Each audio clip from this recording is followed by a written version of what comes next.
How to make a poll on YouTube.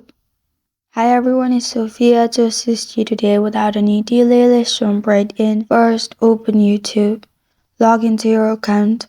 You'll find this kind of screen pop up. Simply click on You, which is your profile on bottom right. Then you'll find this kind of screen pop up. Click on View Channel. After you have clicked on View Channel, you'll find this kind of screen pop up. In here, click on Create. After you click on Create, you'll find Create a Post option. Simply click on Create a Post.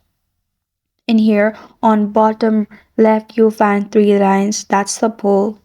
You can simply click on Image Poll or Text Poll. You can simply add all the options you want. Minimum options should be 3. And after that, on top, simply ask question of your poll, then simply click on post on top right and you're good to go. This is how to make a poll on YouTube. Thank you for joining me today. If this video helps you out, please leave a like and subscribe for more.